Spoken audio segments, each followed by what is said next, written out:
Hello everybody. तो कैसे हैं आप लोग?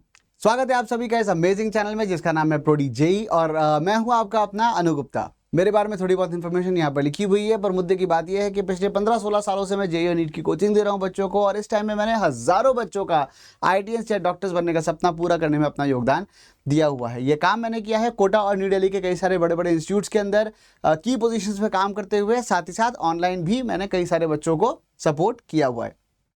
इस दौरान मुझे बहुत सारे अच्छे बच्चों को पढ़ाने का मौका मिला और जिससे मेरा एक्सपीरियंस एनरिच हुआ, और भरपूर उम्मीद मुझे इस बात की है कि आप लोग मेरे इस एक्सपीरियंस का फ़ायदा उठाएंगे। अगर आप मुझसे डायरेक्टली कांटेक्ट करना चाहते हैं तो उस केस में ये वाला जो लिंक ऊपर दे रखा है linktr.ee/anuegupta, ये वाला लिंक वैसे डिस्क्रिप्शन में भी सबसे पहला लिंक है, आप इसे क्लिक कर सकते हैं। क्लिक करेंगे तो उससे आप यहाँ पहुँच जाएंगे। ये एक पेज है जहाँ पर ये है इस वाले चैनल का लिंक, और ये है मेरे टेलीग्राम और इंस्टाग्राम आईडीज जिससे आप मुझसे डायरेक्टली कांटेक्ट कर सकते हैं। साथ ही साथ आप मेरा टेलीग्राम ग्रुप भी ज्वाइन कर सकते हैं, जहां से आपको जो भी आपके डाउट्स हैं वो आप पोस्ट करोगे तो आपको उसके सोल्यूशंस मिल जाते हैं। कई सारे अच्छे टीचर्स यहाँ पर हैं, कई सारे स्टूडेंट्स हैं जो आपस में एक दूसरे को हेल्प करते रहते हैं। और ऑब्वियसली मैं तो खैर अगर आपको कभी इसका आंसर फिर कुछ ना मिले तो आप मुझे टैग कर दीजिए, तो I will be solving your solutions for physics. हालांकि इसके अंदर मतलब मैथ्स, केमिस्ट्री, बायो सबके डाउट्स डिस्कस होते रहते हैं, क्योंकि यहाँ बहुत सारे बच्चे हैं जो एक दूसरे को हेल्प करते रहते हैं। चलिए भाई, आज हम लोग बात करने वाले हैं इम्पल्स एंड मोमेंटम की। ठीक है, ये कुछ डिमांड थी बच्चों की कि सर वो कहीं से कोई कूद गया, गन चली, रिकॉइल आई, मजल वेलोसिटी क्या होती है, रिकॉइल वेलोसिटी क्या होती है, इसके ऊपर आज एक हम लोग सेशन में लेकर आए हूँ आपके लिए। तो सबसे पहले तो हम लोग कुछ एग्जाम्पल्स देते हैं। और एक गोली लगी मेरे जैसे जनरली क्या होता है कि जब हम गन की बात करते हैं ना, तो हमारे दिमाग में एक थॉट ये होता है कि भाई जब बंदूक चली तो वो बंदूक वहीं की वहीं रह गई और बस वो बुलेट निकल गई। ठीक है, स्लो मोशन में देखने में वैसे काफ़ी अच्छा और इंटरेक्टिव सा लग रहा है ये। तो ये एक बस गन चली और सॉरी गन चली और गोली निकल गई, और गन वैसी की वैसी गन अपनी जगह से हिली भी नहीं जरा सी भी। पर रियलिटी में ऐसा नहीं होता। ये बहुत ट्रेंड हाथ हैं, बहुत स्टर्डी हाथ है, तब जाके इस तरीके का कुछ होता है। अदरवाइज यूजुअली ऐसा नहीं होता। होता क्या है होता है कुछ ऐसा। और खैर ये तो खैर गन भी बहुत बड़ी थी। ठीक है, मैं इधर आ जाता हूं ताकि आप उसको अच्छे से देख पाओ भाई साहब के साथ क्या हुआ कि जब यहाँ पे ये गन चली। हाँ चलो, मैं कुर्बान होने को तैयार हूं तुम्हारे लिए ठीक है, तो जब ये गन चली, ये काफ़ी बड़ी गन है। ठीक है, ऑब्वियसली काफ़ी लंबी चौड़ी मोटी बुलेट होगी। ये बहुत कोई स्किल्ड इंसान है तब जाके इतना सा इम्पल्स आया है। अदरवाइज जो अनस्किल्ड होते हैं उनके साथ तो बहुत ही मजा आता है। चलो सबसे पहले थोड़ी देर एंजॉय कर लेते हैं, पढ़ाई बाद में कर लेंगे अपन ठीक है, तो पहले हम लोग थोड़े से ग्राफिक्स देखते हैं। अब जैसे कि अगर ये है, ये भी एक स्किल्ड आदमी है, लेकिन अगर वही जैसा वीडियो अभी आपने एक एनिमेशन देखा, वैसा ही अगर मैं यहाँ पे जिफ दूसरी देखते हैं हम लोग, तो उसमें आप देखते हो, आप इसके कंधे के ऊपर ध्यान दो। इवन अगर ये पूरी तरह तैयार था, सब कुछ बढ़िया था, तब भी आपका जो ये कहते हैं ना शोल्डर डिसलोकेट हो सकता है अगर आपको एक अच्छी गन चला रहे हो और आपका शोल्डर अगर ढीला था तो यहाँ पे देखो ये शोल्डर किस तरीके से अपनी जगह से हिल रहा है। ठीक है, स्लो मोशन वैसे देखने में अच्छा आता है, everything looks good in slow motion. चलिए, इसके बाद अब कुछ अलग लोग होते हैं इन्होंने गन चलाई, बुलेट आगे चली गई बुलेट आगे चली गई, गन पीछे चली गई, ये खड़ी रह गई। ये क्या हुआ मेरे साथ मतलब। ठीक है, चलो इनके साथ तो फिर भी ये हुआ कि इन्होंने गन बिल्कुल ही छोड़ दी, तो मतलब उधर बुलेट गई, इधर गन गई और दोनों उड़ गए। कभी कभी इस तरीके का भी होता है कि ये वाले भाई साहब हा इन्होंने पकड़ के तो रखी थी पर ढंग से पकड़ नहीं पाए। गन बुलेट चली और गन उड़ती हुई आई और पट से हेडशॉट मतलब ठीक है, मतलब कभी कभी गोली लगनी चाहिए सर पे तब तो कहते हैं पट से हेडशॉट, उसको कहते हैं हेडशॉट, यहाँ तो गन ही लग गई सर पे चलिए खैर, ये दूसरा केस हुआ। एक और बढ़िया केस है जिसमें अगर कोई दुबला पतला इंसान, अब उसने गन चलाई और वो गन चलाने के साथ ही खुद ही गिर पड़ा बेचारा बेचारी मतलब यहाँ पर। ठीक है, होता है भाई, दुबली पतली सी लड़की दुनाली लेके खड़ी हो गई, दुनाली की हाइट लड़की से थोड़ी ज़्यादा है, और उसने वो गन चलाई, बुलेट गई और पीछे छोड़ गई मोमेंटम। अब एग्जैक्टली इन सब के अंदर हो क्या रहा है, इम्पल्स आता क्यों है? तो भाई देखो, इम्पल्स क्यों आता है ऑब्वियसली, या ये रिकॉइल क्यों आता है, क्या कहना चाहिए, the secret lies in the chapter impulse and momentum. ठीक है, बहुत सिंपल सी बात यहां पर ये है कि भाई जब ये गन हम फायर करते हैं, तो अगर ये गन बिल्कुल स्टर्डी है, फिक्स्ड है, एक जगह पे रुकी हुई है, बिल्कुल बहुत कम इम्पल्स आ रहा है या नेग्लिजिबल स्मॉल इम्पल्स आ रहा है, तो हम ये कह सकते हैं कि इसमें से बुलेट निकल गई। ठीक है, और एक्चुअली इम्पल्स टेस्ट पे लगा ही होगा, पर किसी ने इसको, या इम्पल्स टेस्ट में आया ही होगा, पर इसको किसी ने एक्सटर्नल और भी इम्पल्स दिया है, इसको पकड़ के रखा था, जिसकी वजह से अपनी जगह से नहीं जा पाया। अदरवाइज तो आपने देखा ही क्या होता है, ठीक है। अदरवाइज तो ये होता है कि भाई गन मतलब बुलेट आगे गई, गन पीछे गई, क्योंकि मोमेंटम कंजर्व्ड है। बेसिकली हो ये रहा है कि जब हम इस तरीके की बातें करते हैं तो सच्चाई यहां पर ये है कि अगर मैं यहां पे ये कहता हूं कि भाई देखो ऐसा है, मान लो ये थी गन और ये थी बुलेट। अब सिंपल सी बात है, जो इसका मास था मान लो कैपिटल एम, इसका मास है स्मॉल एम। फंडा यहां पर ये है कि इनिशियल मोमेंटम क्या था, 0। अब अगर वो जो आंटी थी शुरू में, जिन्होंने जिनकी गन पीछे उड़ गई थी, उनके हिसाब से बात करें तो उनके केस में हो क्या रहा है, उन्होंने कोई एक्स्ट्रा फोर्स लगाई नहीं सिस्टम के ऊपर यार, पकड़ के ही नहीं रखा गन को, ठीक है। ऐसे पकड़ के ऐसे ट्रिगर खींच दिया तो बुलेट आगे चली गई और गन पीछे चली गई, ठीक है। क्यों हुआ ऐसा? क्योंकि इस पूरे सिस्टम के बारे में अगर मैं बात करता हूं तो इस सिस्टम का जो मोमेंटम है, वो पहले मोमेंटम जो था वो 0 था, साथ ही साथ एक्सटर्नल फोर्स जो थी वो भी 0 थी। अब अगर एक्सटर्नल फोर्स 0 है, मोमेंटम भी 0 है, इसका मतलब ये हो गया कि मोमेंटम कांस्टेंट ही रहेगा और वो 0 पे ही रहेगा। सिंपल सी बात, मैं यहां पे ये कह सकता हूं कि अगर आगे वाली बुलेट, ये वाली बुलेट अगर आगे चली गई v1 वेलोसिटी से, और ये वाली बुलेट अगर पीछे चली गई, सॉरी गन जो थी वो पीछे चली गई v2 वेलोसिटी से, तो यहाँ पे एक बात स्पष्ट रूप से कही जा सकती है कि चूंकि एक्सटर्नल फोर्स गायब है, इसलिए मोमेंटम कंजर्व कर सकते हैं। मोमेंटम कंजर्व करोगे तो उधर की तरफ मोमेंटम पहले था 0, अब हो गया plus mv1 minus capital mv2, ठीक है। और इसी वजह से v2 उत्पन्न होती है, या इसको हम लोग न्यूटन थर्ड लॉ से भी एक्सप्लेन कर सकते हैं कि गन ने लगाई बुलेट पे फोर्स, तो बुलेट को भी तो न्यूटन थर्ड लॉ आता था। बुलेट ने कहा तूने मुझ पे फोर्स लगाई है, मैं तुझ पे फोर्स लगाऊंगी, तो जितनी गन ने बुलेट पे फोर्स लगाई उतनी फोर्स बुलेट ने गन पे लगाई। तो बुलेट में बहुत ज्यादा वेलोसिटी आई थी क्योंकि मास कम था, तो गन पे भी तो उतनी ही, मतलब इंपल्स तो उतना ही ट्रांसफर हुआ, क्योंकि फोर्स उतनी ही लगी और उतने टाइम के लिए लगी, ठीक है। और इसकी वजह से गन जाती है पीछे, बुलेट आगे जाती है तो गन पीछे जाती है। बुलेट जितनी ज्यादा तेजी से आगे जाती है क्योंकि मास कम है, गन थोड़ा स्लो पीछे जाती है क्योंकि मास ज्यादा है। सिंपल सी बात ये वाली है। अब इसके ऊपर जो सवाल आते हैं, ये तो एक बेस हो गया, ठीक है। इसमें जो एक बहुत इंपॉर्टेंट टर्म आता है उसका नाम है मजल वेलोसिटी, ठीक है। व्हाट इज मजल वेलोसिटी, समझते हैं इस बात को। देखो मजल वेलोसिटी कई बार क्या होता है, जैसे गन के ऊपर वेलोसिटी लिखी हुई है 200 मीटर पर सेकंड या 400 मीटर पर सेकंड, मान लो किसी गन के ऊपर मजल वेलोसिटी लिखी हुई है। What does it exactly mean? अगर गन के ऊपर वेलोसिटी 400 मीटर पर सेकंड लिखी हुई है, इस बात का मतलब यह है कि जब गोली चलेगी तो गोली के गन से निकलने के टाइम पर, मतलब जब उसको छोड़ रही होगी गन को, उस टाइम पर गोली की वेलोसिटी गन के रिलेटिव 400 मीटर पर सेकंड होगी। मतलब अगर मजल वेलोसिटी v0 दे रखी है तो इस हिसाब से अगर मैं देखूं तो यहां पे मुझे एक बात समझ में आएगी, और वो ये है कि v1 प्लस v2 की वैल्यू v0 आनी चाहिए। अक्सर बच्चे जो गलती करते हैं वो ये है कि वो ये मान के चलते हैं कि सर मजल वेलोसिटी मतलब गोली की वेलोसिटी। नहीं, मजल वेलोसिटी इज नॉट गोली की velocity. Muzzle velocity is the relative velocity, ध्यान से सुनना, लिख लेना, muzzle velocity is the relative velocity of the bullet with respect to the gun after it is being shot, okay, after it is fired, ठीक है। एक बार जब वो बाहर निकल गई, क्योंकि हो सकता है शुरू में गन स्टेशनरी थी लेकिन अब वो बुलेट निकली, तो अगर ऐसा नहीं कि वो 400 से निकलेगी, बात ये है कि अगर मान लो उस टाइम पे ये 400 मीटर पर सेकंड अगर रिलेटिव वेलोसिटी है या मजल वेलोसिटी 400 मीटर पर सेकंड दे रखी है, मान लीजिए कि अगर बुलेट स्टेशनरी ही रह गई, पकड़ के रखी थी, कस के दीवार के अगेंस्ट इसको जमा के रखा हुआ था, और तब उसमें से गोली निकली और ये हिली नहीं अपनी जगह से, तो मैं कह सकता हूं कि गोली सही में 400 मीटर पर सेकंड से जाएगी। लेकिन अगर मान लो कि हाथ थोड़ा ढीला था, ये जो गन थी वो मान लो 10 मीटर पर सेकंड से पीछे आई, इसका मतलब ये है कि बुलेट पीछे जाती हुई गन के रिलेटिव 400 मीटर पर सेकंड से आगे जाएगी, मतलब एक्चुअली वो 390 मीटर पर सेकंड से आगे जाएगी।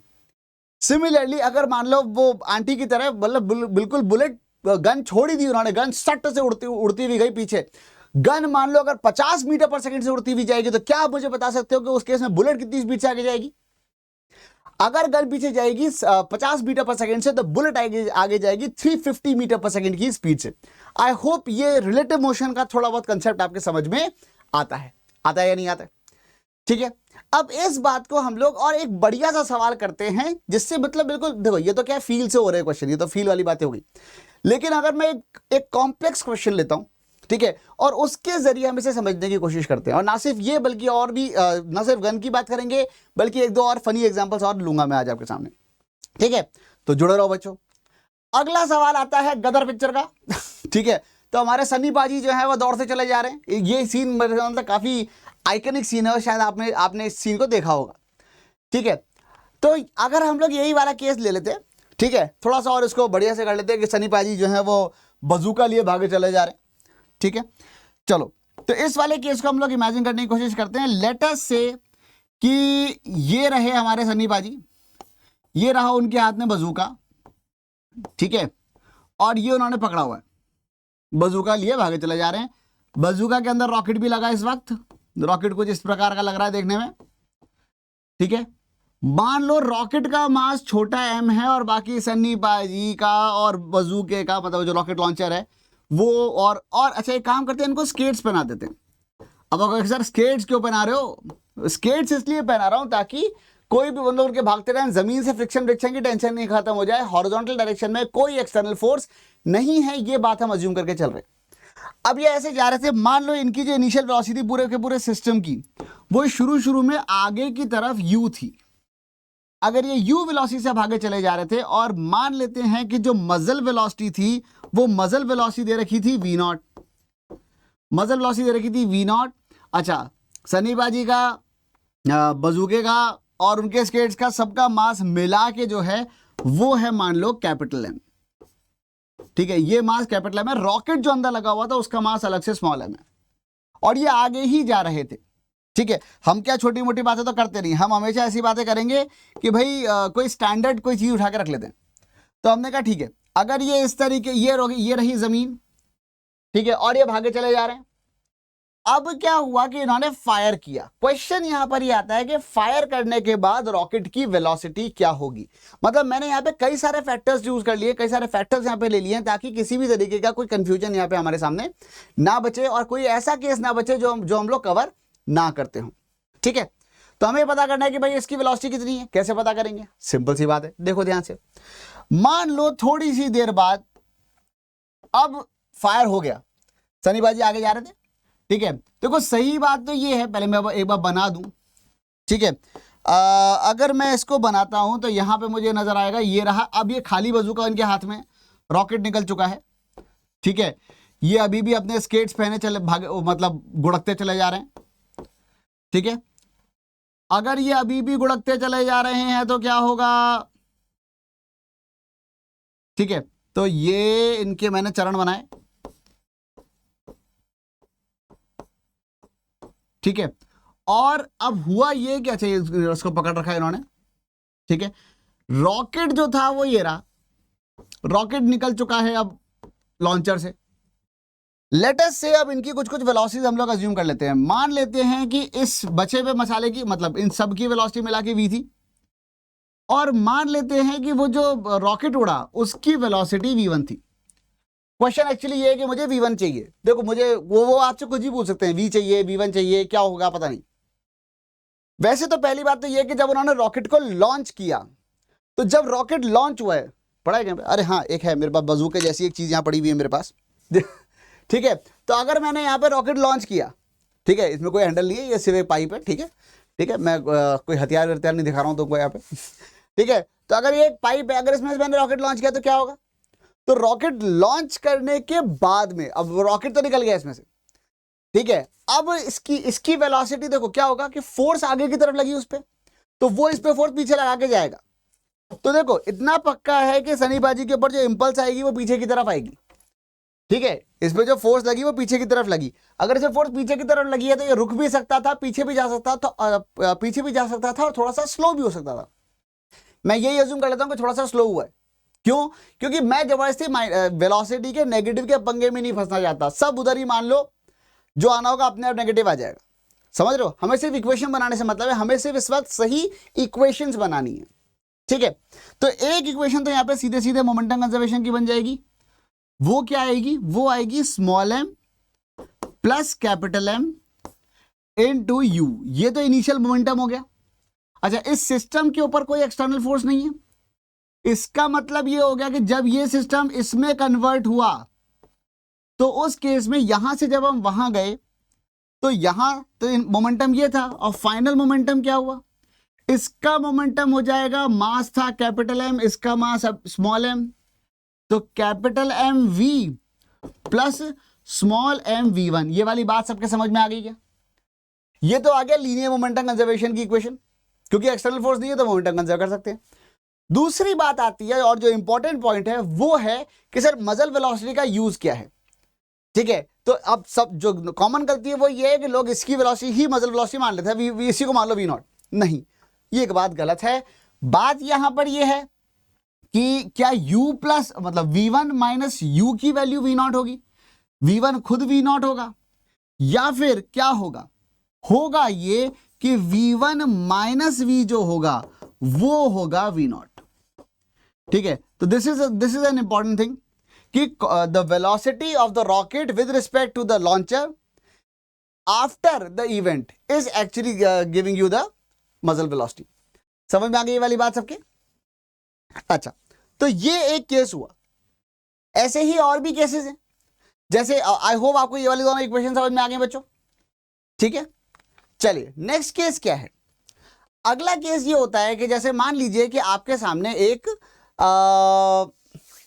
क्या कर सकते हैं, हाँ, लेट अस से कि एक रेल रोड कार है। ठीक है, ये भी एक स्टूडेंट था, किसी बच्चे ने ये पूछा हुआ था कि सर इस तरीके के सवाल करा देना, तो मैं चलो भाई कर लेते हैं। ऐसी क्या बात होगी कि भाई एक रेल रोड कार है, ठीक है, और वो जो रेल रोड कार है वो इस तरीके की है। ओहो, एक मिनट, हाँ, रेल रोड कार इस तरीके की है, टेढ़ी है ना? हाँ, नहीं, मजा नहीं है, रुको रुको रुको रुको,